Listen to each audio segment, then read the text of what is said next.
the Columbia Workshop. At some time or other, everyone has felt a keen desire to change his lot, to break away from his accustomed routine and embark on an entirely new mode of living. For the purpose of our story, we assume that this same urge is felt by characters who are purely fictitious, and that the immortals of literature, who exist only between the well-worn covers of books, yearn for release from monotony, even as you and I. In the fantasy we're about to present, the feelings expressed by the people you meet are their own, and not inspired by the authors who created them. Having escaped through Copyright Lane into the limitless expanse of the public domain, they seek to assert themselves as independent entities. We present the Messrs. Tony and Samuel Weller from the Pickwick Papers, Sarah Gamp and her mythical friend Mrs. Eris from Martin Chuzzlewit, Alice, the Duchess, the Mad Hatter, the Mock Turtle, the White Knight, and the Dormouse from the Alice books by Lewis Carroll. And from the tragedy of Hamlet, Prince of Denmark by William Shakespeare, we give you the melancholy Dane himself. Having announced our list of characters, we leave them to speak for themselves. Hush, here they come. No, Sammy, I've changed my mind. I ain't a-coming with you. I don't want to go making no changes at my time of life. Now, look here, Alden. Seeing as that was me made you famous in a manner of speaking, and had you for a father, you ought to be ashamed of yourself for wanting of me to go about in a new world like a orphan. Orphan's what it's going to be, Samuel. No public domains for me, that's what I says. Give me the people what I came into the world with. Mr. Pickwick, Mr. Jingle, Mr. Tupman, and the rest on them. I feels at home with them. I don't want to go meeting no strangers. And why not? There's lots of people as good as us in the public domain. All the Shakespeare people there is, and Cleopatra, and the Queen of Sheba. Hundreds and thousands of them there is. And you can meet them all if you'll only come out of your shell. And supposing I doesn't like them when I meet some, Samuel? Then you can give them a piece of your mind like you used to do in Pickwick, can't you? Well, Sammy, I could try my hand at it, so to speak. But if I doesn't have Mr. Dickens along to put the words in me mouth, I mightn't make such a very good fist on it. Well, you never knows what you can do till you tries. As the elephant said when they asked him if he could play the piano. Well, Samuel, I might go with you, Vance, if it'll keep you quiet to sort of try it. Who knows but what we might meet Mr. Dickens himself there if all you says is true. Oh, no, Alden. Mr. Dickens won't be there. No chance of that. He was a author. And authors never goes into the public domain themselves. They don't like it. And they don't like their characters are going there neither. But there ain't nothing they can do to stop them when they've been alive as long as you and me have. All right, Sammy. There ain't never no time like the present. So if your heart set on it, just let me button up my gaiters and off we go.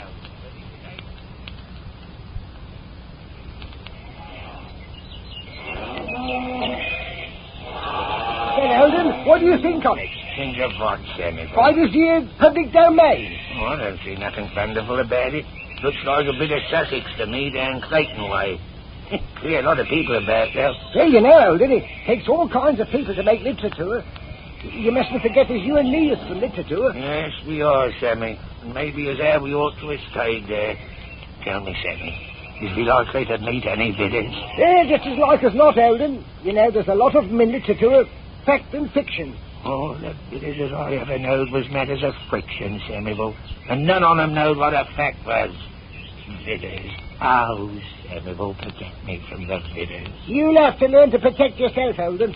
And you better be pretty quick about it, too, because you're going to meet lots on them there. Why, here's one a-coming now. Good morning, Mrs. Gamp. Oh, and if it ain't that there nice Sammy Weller. Oh, and your poor dear pa, too. I suppose you say you're going to the convention. Look after me, Samuel. Look after me. You know, as I was saying to my dear friend Mrs. Harris only this morning, Mrs. Harris, I says, I'm a-going over to that there convention in the public domain, I says. And she says to me, Sarah, she says, I've more than half a mind to come with you, she says. But I didn't want her to chasing along, Mr. Weller. And why not? Two villas is only half as dangerous as one. Oh, Mr. Weller, if you ain't the one. You always was one for your little jokes, wasn't you? I ain't joking, ma'am. Villas is poison, ma'am. That's what I says, poison. Oh, so that's it, is it? Poison? Yes, ma'am, poison. And speaking of poison, how did you happen to become a villa, ma'am? How dare you imbibing old vomit? Why, you Now, what's this here? What is it? What's the matter, Alden? Can't I leave you alone with a lady for half a minute? But you must go a getting up and all excited. Ah, Mr. Sammy, I'm so glad you're here to protect me. But I ain't, ma'am. This old ragabone father of mine needs all the protection I got. But here comes a gentleman what looks like one of them knights of chivalry. He might protect you if he ain't got nothing better to do. Well, I never. If it ain't that dear, kind, good gentleman, Mr. Gallagher. Just in time to save a poor, weak woman what's being imposed on. You honor me too much, fair lady. Fair lady. Oh, Mr. Galahad. Oh, ain't you the one? Oh, but not that I haven't seen better days and always had me own horses until that there Mr. Dickens took advantage of me and put me in a box. I was about to say, madam, that you honor me too much in calling me Sir Galahad. That noble knight is many leagues away. Well, who are you then, coming along and raising up me hopes like that? Just like all the rest of the men, always imposing on a widow, lady. I am but a poor white knight, offering my services to such as are in need of them. At the moment, I have under my protection this little gal, whom I found weeping beside a broken looking-glass. Ah, the poor little darling. And what's your name? What's the matter, lovey? Lost your tongue? Can't you say good morning to your dear old Auntie Sarah? Come on, Ducky, shake hands, that's right. Oh, we're going to be great friends, aren't we, darling? Oh, you hurt me. I don't like you. We're not going to be friends. And I'm sure you're not my aunt. Please send her away, White Knight. Well, madam, that is... I don't know. Yeah, then, Eldon, you better stay out of this here. Alice? Alice? Look, who's this funny old woman coming in at us? Look at all of them funny people with her. Alice? Where are you? Where are you? Oh, there you are, you naughty girl. Come along at once. We'll be late for the convention. It's the Duchess. Oh, I'm so glad she's come. Come along this instant. I've got to go and find the orders. Now, how do you think we can have a convention if you aren't there to pour tea? Oh, you'll break my heart. Come on, Mr. Weller. We can follow her, and then we shan't lose ourselves. All right, then. Lead the way. Yeah, doing all right, Eldon, for one who don't like bidders. I knows what I'm a-doing of, Sammy. There's safety in numbers, me boy. There's safety in numbers. Now see what you've done. Our nice new friends have left us, and the Duchess has gone and dissolved into tears. She hasn't gone anywhere. She dissolved right here. She'll be back directly. But how can she come back if she hasn't gone? Let's ask the Hatter. He was right behind her when she went. But you said she didn't go. Now you're being stupid. Go over and stand on your own square. And don't you move until I tell you to. Now, where's that Hatter? Oh, there you are. What shall we do about the Duchess, Hatter? Let's have an inquest. But she isn't there. How do you know she isn't? She was here just a minute ago. Here today, gone tomorrow. Then we shall have to wait until the day after tomorrow. Certainly not. She might not go. Then we couldn't have an inquest. It would never do. Give me my fountain pen. Where is it? In my pocket. Which pocket? My best pocket. My pen and ink best pocket. Alice. Oh, there's that stupid mock turtle. I wonder what he wants. Off with his head! Off with his head! And we'll all have soup for tea. There, it's the Duchess. I told you she hadn't gone. All our trouble for nothing. What trouble? We didn't have the inquest. No, but we might have had. Then where should we have been? Here, of course. No, we shouldn't. We should have been where the Duchess was. But she wasn't anywhere. And that's just where we should have been. Nowhere. Oh, let's change the subject. Where's that mock turtle? He's crawling away. Bring him back. It's nearly dinner time. Come, Turtle. Nice, Turtle. Come along, Turtle. But I don't want to come till after dinner. I think you're very unkind, Turtle. If you feel you'd rather we didn't have any dinner, I'll speak to the Duchess about it. Oh, she's gone. I do believe she's running after that old Mr. Weller that was here. Does it make any difference? We shall see them all at the convention. Move the White Knight, Alice. Come along, Turtle. Thank you very much, and while we're on the way, I'll tell you the sad story of my life. You've told us that before. It begins once I was a real Oh, I'm turtle. very sorry, but I made that up. I'll tell you the real story this time. How can a mock turtle have a real story? Be quiet, Hatter. Can't you see the poor thing is very sorry for himself? Begin, Turtle. Thank you. My mother, a beautiful fat brown cow, was born in Gibraltar. A silver spoon was in her mouth, round her neck a golden halter. That's not very good poetry. Don't interrupt, Hatter. Go on, Turtle. She was clever and sweet, with very small feet, an admirer of Mrs. Grundy, and her friends with a glad, proud smile she'd greet when she took me to church on Sunday. How happy was I in my calfhood days as I nibbled the grass and clover. You'd not find another with my sweet ways if you searched the whole world over. But soon I came on a troublous time, as always with cattle and men. For when father was called to a happier clime, poor mother, she married again.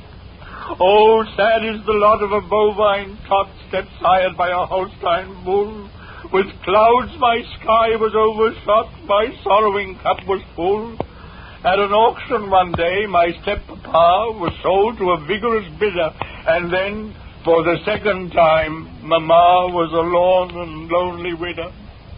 At last she died, and I was so benumbed by this bereavement, I stayed a calf, I refused to grow. Observe the great achievement. For had I died, 'twould have been my lot to be flavoured with mace and myrtle, and basil and thyme, and chopped shallot, and guzzled as pure mock turtle. Poor mock turtle. I didn't say poor, I said pure, and please don't interrupt. But such a fate I scorn to meet. I would not end so lowly, for life, I swear, is very sweet by everything that's holy. Frustration, though, doth wait for me, for now my frame so scrawny, not e'en mock turtle can it be, just plain mulligatawny. Oh, you poor thing. Isn't there anything we can do for him, Hatter? Best thing we can do is to keep him out of the way of the Duchess. She loves mulligatawny. Look at the way she's always throwing pepper at anybody. That isn't the Duchess, it's the cook. Well, what's the difference? The Duchess pays her to do it, doesn't she? She hasn't paid her cook for months. Alice? Alice? Oh, there's the Duchess again, Hatter. Whatever shall we do? She's terribly angry. She always is. Ah, there you are. Why aren't you at the convention? Where have you been? We were just going to the convention. I didn't ask where you were going. I asked where you've been. We haven't been anywhere. Where are you now? Here. Then, here is where you were. And this is where you've been, isn't it? Oh, I'll teach you. Where's that there turtle? I want my dinner. Oh, I knew this was going to happen. Oh, please, Duchess, don't eat the mock turtle. Besides, he isn't a real mock turtle. He's only a mulligatawny. So, he's been deceiving me, has he? Off with his head. I hate mulligatawny. Just like a woman, she always told me she loved it. This way, Samuel, this way. Now, see what you've done. Wasted all this time, and now those Dickens people are coming back. Off with you. Down to the convention. Hurry, get along. Yes, you're right, Eldon. This is where he was. Look, there they go now. We can easily catch him. Oh, Lord, Sammy. Oh, Lord. I ain't so young as I used to be, and this here strange climate seems to get me in the windbag. All right, Eldon. Take it easy now. Now, don't go getting of yourself all excited like. Sit down a minute. Thank you, Sammy. Yeah. I'll be all right in a minute or two. Did we give her the slip, Sammy? Did we give her the slip, that there gamp bidder? Well, she ain't here now, and that's something. But you never can tell when she might find us again. Well, if she does, Sammy, all I ask is that you don't leave me alone with her. That's all I ask. Oh, I wish as how I hadn't never come along with you, Sammy. Then I shouldn't never have met her. Oh, look after you, Eldon. But you must remember all the nice people you're meeting here. That little Alice and the Hatter. And even that there funny old Duchess has her poise. Maybe she has, Sammy, but she's got him pretty well covered up.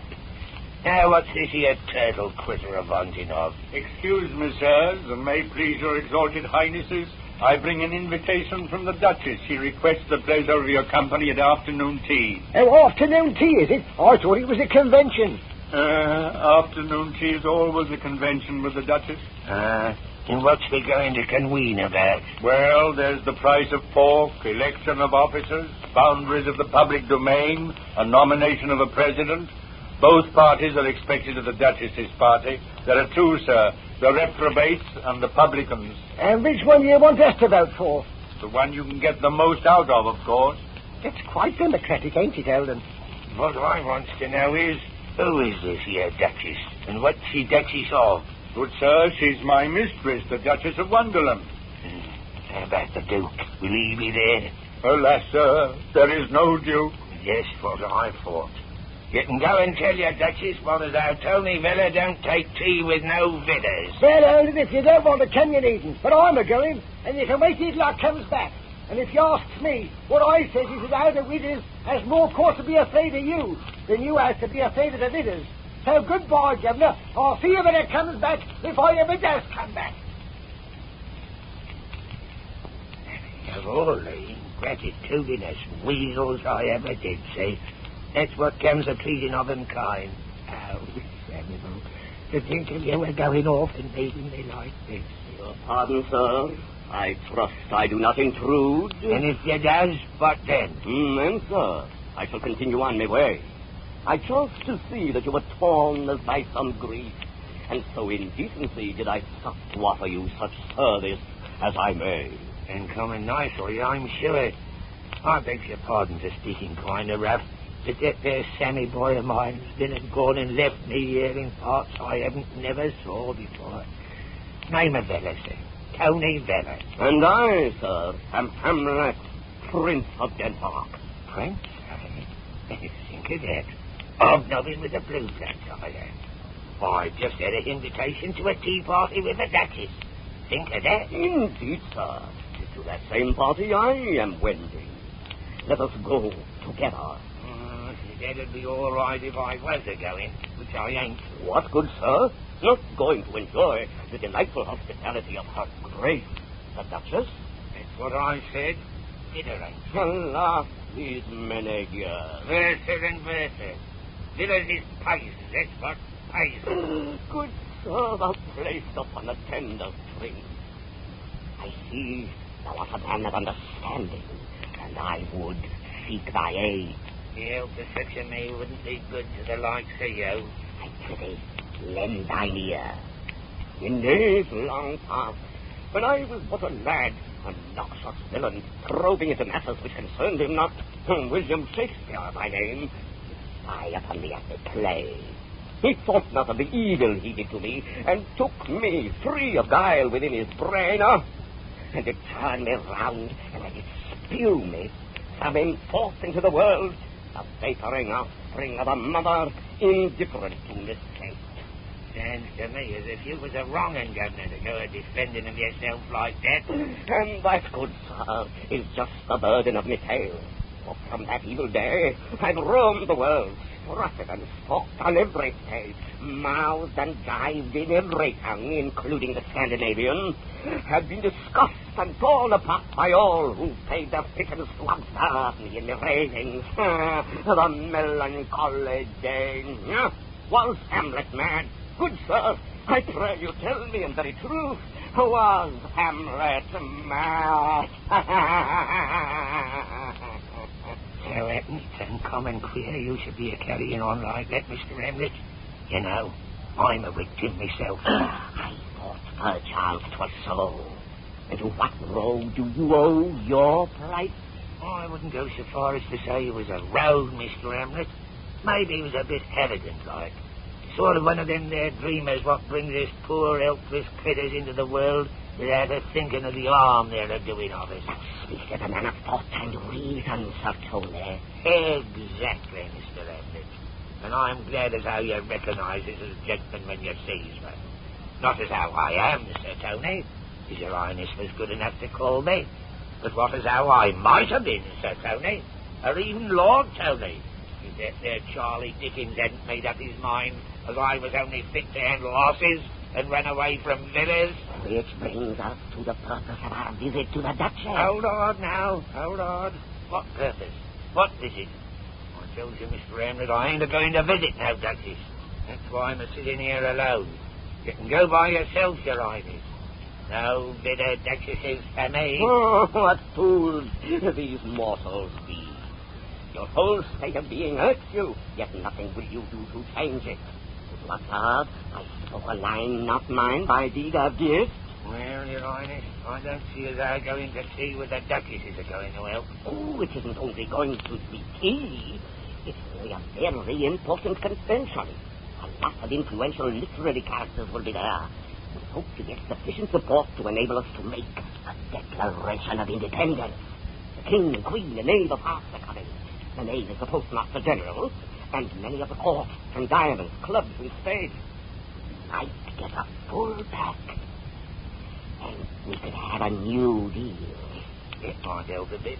But what's this here Duchess got to do with it? The Duchess is, of course, of the greatest importance in literature, particularly to the younger generation. I haven't never heard of it. Never heard of the Duchess of Wonderland?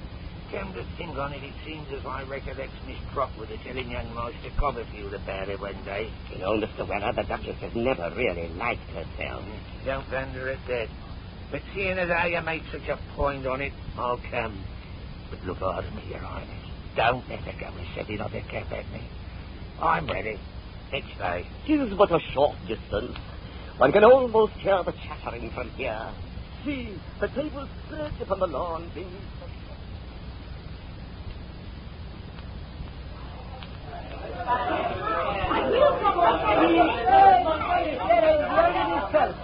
Hello, Eldon. Who's your gloomy-looking friend? Samuel, I'm ashamed on you. This here's a poor, misunderstood gentleman from Denmark, named Hamlet. What's that? He's a prince. Your Highness, this is me very own son, Samuel, and a sore trial he is, too. Pleased to meet you, Your Highness. But you'd better go over and speak to the Duchess. Very touchy she is. Samuel! Samuel! Oh, here you are. Who are these people? Where are their invitations? Off with their heads. Yeah, that's a nice thing, ain't it? Silence. Who are you? Who's your friend? Why does he look so sad? Have you been drinking? Don't twiddle with your thumbs. Don't stand up. Don't sit down. What are your tickets? Have you paid your tax? Speak when you're spoken to and don't answer back. Silence. Well, why don't you say something? May it please your grace. Silence. The meeting will now come to order. The secretary will call the roll. If you're here, don't bother to answer. If you're not here, raise your right hand. Proceed with the calling of the roll, Mr. Secretary of State.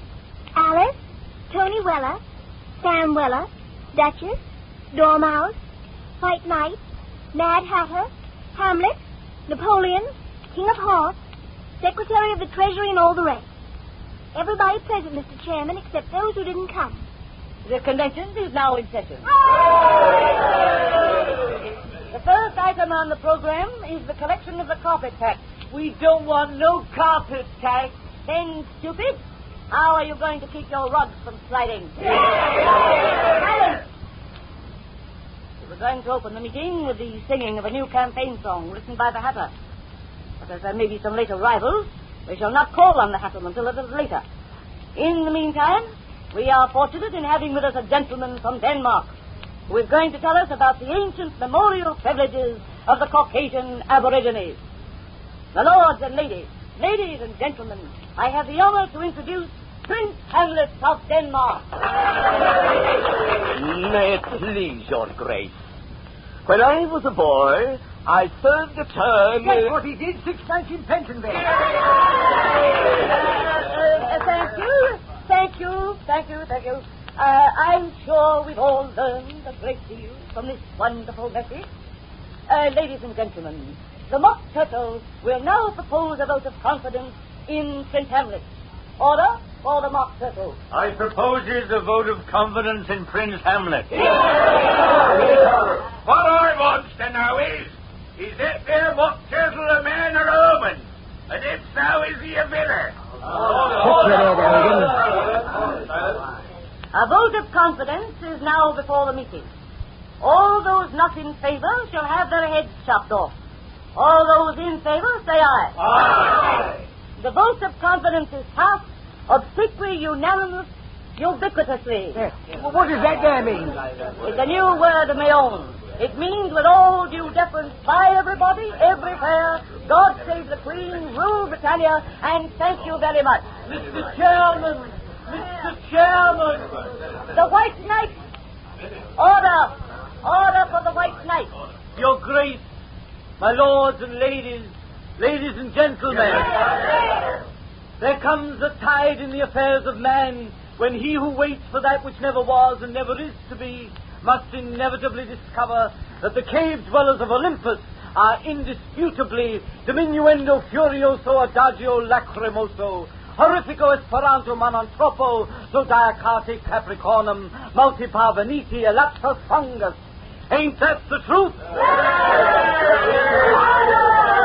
Order! We are gathered here this afternoon to claim the inalienable right to live our simple lives as individuals, free and unhampered by the sickly sentiments and sloppy phrases assigned to us by the selfish interests of the unsolicited authors of our lives. Here, hooray and encore! If there are others here who will endorse my sentiments, and I'm sure there must be, we can, by asserting ourselves persistently and inflexibly, achieve our purpose of walking unmolested in the public domain, without fear of being suppressed by the tyrants who conceived us. For men may come and men may go, but we go on forever. Why don't you see something, Sheldon? It's what I will.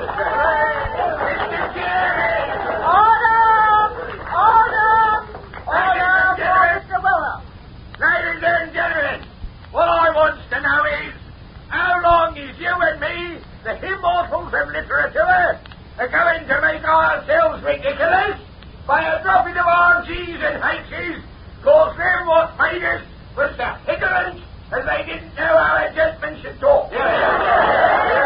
I'm proposing the restitution as how in the future we talk as we are doing of now, like educated people, and not make laughing stocks of ourselves forever, amen, and thanking you kindly by the law. Would anyone else like to address the meeting? Please, yes, guys. Silence for Mrs. Gamp. Mrs. Gamp. Coming as I does from the same family as them nice Mr. Weller, so to speak. Well did I know the honourable hardships endured by a lady of quality such as me when she has to speak ignorant in polite society. And another thing, this is a matter of part and stitch.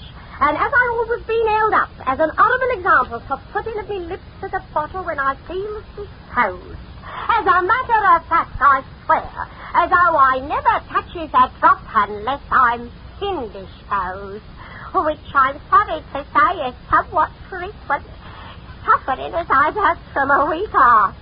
I thank that there white knight with tears in my eyes for his noble sentiments. And as I was saying to my dear friend Mrs. Harris only this morning, Mrs. Harris, What do you mean, Mrs. Gamp? You know very well that there is never no such a person. And who says the right? What's the matter here? What are they doing, Lovey? Well, if it ain't the dear blessed soul herself come to help her, dear old Mary and supper. Mrs. Harris, there's all of them. Order. Tea is ready. Come along. Everybody come to tea. Take your seats, everyone, and be quiet. Mr. Weller is going to sing our new campaign song, and I want you all to join in the chorus. Mr. Weller. Oh, the copyright law is an horrible bane to all who are born of a novelist's brain. And now that we're gathered at 5 o'clock tea, we'll cast off our appearance and set ourselves free. So, in on the button around her hand, she's holding the pudding of Beverly Ale, full of authors and agents and lawyers in jail.